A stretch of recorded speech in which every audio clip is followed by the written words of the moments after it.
concernant l'utilisation des voltigeurs dans un bataillon de français. Bon, là, j'ai pris mes fameux polonais.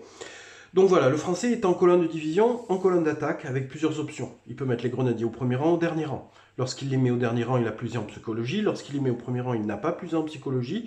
Il va utiliser ses caractéristiques pour venir, comme vous l'avez compris, apporter le plus de bénéfices au corps à corps, parce qu'ils ont un physique supérieur aux troupes classiques. Donc ça, c'est dit. Donc, on va commencer par la colonne dite d'attaque. Donc, le français décide de détacher ses voltigeurs. Donc, regardez en général ce qui se passe.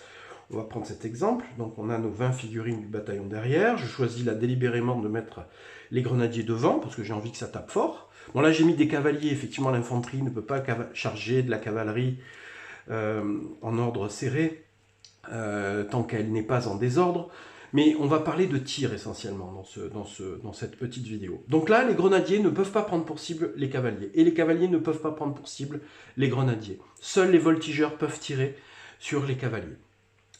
Lorsque il va y avoir une perte du côté des voltigeurs, ou de ce côté ou de ce côté, pour la vidéo, j'enlève cette perte-là. Ce grenadier pourra prendre pour cible, puisqu'il a une ligne droite, et on aura droit à un débord gratuit. Donc on peut avoir potentiellement 2 grenadiers qui tirent, sur cette unité, plus les 3 voltigeurs qui tirent sur cette unité. Ou bien ces 4 figurines, si le bataillon bien sûr n'a pas bougé, plus ces 3 figurines qui tirent. Donc on fera 2 jets de dés séparés. Un pour ces 4 figurines, un pour ces 3 voltigeurs, qui là à courte portée ont une règle tireur d'élite. Etc. etc. Lorsqu'on va atteindre toutes ces pertes-là, ben ça s'applique à chaque fois de cette façon. Donc ça c'est pour la colonne d'attaque. Ensuite, quand on passe en colonne dite de division, je vous rappelle qu'à Légion d'honneur, on fait ce parti-là, de simuler, on parle de colonne de division pour être plus aisé. Ce qu'on va voir souvent sur les tables, c'est des voltigeurs qui se mettent devant nos grenadiers pour protéger ces grenadiers le plus possible avant les tirs, pour des tirs d'artillerie qui pourraient rebondir et ne pas atteindre le grenadier avec de la chance, puisque la réglette du calibre 6 n'est pas en pouces. Donc il est probable que le grenadier ne soit pas atteint. Donc dans ce cas, on va avoir ça. Donc là, c'est exactement la même chose. En l'état, sans perte sur l'unité française, ces 8 figurines peuvent prendre pour cible une unité. Imaginez que il y a une ligne anglaise ici. Donc ces 8 figurines peuvent prendre pour cible l'ensemble des adversaires qui sont en face. Avec un débord possible, effectivement. On enlève une perte.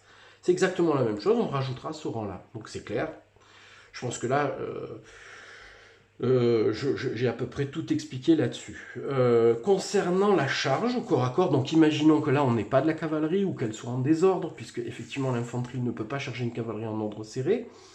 Pour pouvoir charger, donc en colonne de division ou en colonne d'attaque, il faut qu'il y ait entre le bord de ce bataillon-là et l'unité à cibler, donc là je vous rappelle que, imaginez de l'infanterie anglaise en face, hein, ou que la cavalerie a 2 désordres par exemple, ben, il faut que de cette unité-là à cette unité-là, on ait la portée de charge. Donc là, il faudrait faire un avance et une charge pour pouvoir faire les fameux 10 pas et atteindre l'unité. Qu'est-ce qu'on va faire quand on va faire cette charge? Ces voltigeurs, comme expliqué dans la règle, se répartissent, partent, on imagine qu'ils partent, et pour ça, on prend notre petit plateau, et au premier tour de corps à corps, on engage l'unité. Imaginez encore une fois que c'est de l'infanterie ici. On engage notre unité. En faisant ça, on signifie à l'adversaire que pendant ce corps à corps, les voltigeurs ici sont éparpillés autour, se réfugient derrière et ne donnent pas un bonus de rang au corps à corps. Ensuite, on pourra peut-être, bon pareil pour la colonne de division, c'est qu'une question de formation. On pourra peut-être aussi vous expliquer les ordres. Effectivement, lorsqu'on reçoit un tir sur les voltigeurs et qu'ils reçoivent un accablement, même si l'unité derrière n'est pas touchée, ça compte pour une seule et même unité. On met un pion accablement. Si les voltigeurs, puisqu'ils peuvent avoir des ordres séparés de ce bataillon mère, ont 2 ordres, avance, avance, et que celui-ci a uniquement tir, par exemple, il y aura une fatigue. Donc là, comme c'est la compagnie de voltigeurs pour des raisons pratiques au jeu, on attribue la fatigue à tout le bataillon. Donc c'est clair que la avance, avance, on ne pourra pas le faire. Il y a peut-être des cas où le avance et roue, on pourra avoir une avance et une roue, c'est 2 mouvements, et là ça sera une fatigue. On considère que le bataillon entier est fatigué, puisque cette unité est vraiment intégrée au bataillon mère. Alors c'est un postulat qu'on a pris, mais c'est pour pouvoir atteindre un niveau de jouabilité et bien différencier les voltigeurs qui sont en unité indépendante quelquefois, lorsqu'on a jusqu'à 3 compagnies de voltigeurs et qui sont joués là vraiment indépendamment du bataillon mère. Voilà, j'espère que j'ai répondu à vos questions. Merci en tout cas pour ces questions, particulièrement à José et d'autres personnes aussi qui nous ont posé ces questions. Je pense que j'ai bien abordé les choses.